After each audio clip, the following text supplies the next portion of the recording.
Juan Martinez is the author of the 2023 novel Extended Stay and the 2017 story collection Best Worst American. He lives near Chicago and is an associate professor at Northwestern University. His work has appeared in the Chicago Quarterly Review, the Sunday Morning Transport, Wizache, Ecotone, Nightmare, McSweeney's, NPR's Selected Shorts, and quite a few others, and is forthcoming in Plowshares. Juan, can you explain?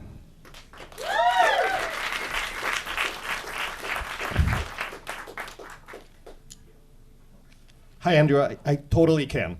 Okay, I can explain why Christine Reidel's Nabokov Who's Who, A Complete Guide to Characters and Proper Names in the works of Vladimir Nabokov never saw the light of day. But I can also explain why it matters that this book never saw the light of day, even if you're not into like Nabokov or super into concordances. But concordances are common. Do you need to find all the bears in Shakespeare? It's in the Shakespeare Concordance.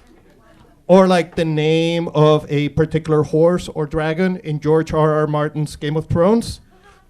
There you go. All right, so Martin has published over 5,700 pages with more to go, right? Nabokov, not as many words, or dragons, or bears, or horses. And artist publishers, a press that specialized in Nabokov scholarship, promised in their 1990 catalog that the Who was coming out. Yeah. Yes. So the Who was still being advertised as being released when I got around to working on my dissertation on Nabokov in 2008. Wait, oops. There we go. Anyway, it wasn't. And then I asked about it in 2010. That's me. And I eventually ended up writing directly to Christine Reidel in 2011, and she had retired, but she told me that the book was coming. It was still underway.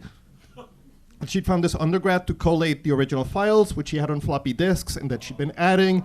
The project kept growing. It had survived 2 academic jobs, and also she told me 2 divorces. It'd be out soon, she was sure. She was 80 years old. She explained the problem that if, for example, you found a nurse in a Nabokov novel, you had to put her in there in the Who's Who, and then divide all the nurses with a name from the nurses who didn't have a name, and also that if they didn't, you had to decide how to classify these nameless nurses. So the scholar went by physical attributes like tall nurse, old nurse, and also like by personality, like kind nurse or mean nurse. Yeah, the email went on, and I realized we'd never see the concordance. Right? And I finished my dissertation that year, and that's what I wanted to tell you this, because we all start projects and we struggle to finish them. We want them to be perfect and complete, and it's impossible, and that is fine, all right? We'll miss a nurse or 2. Just finish the weird and perfect, beautiful thing you're working on, all right, all of us. Let's finish and move on to the next weird, beautiful thing. Thank you.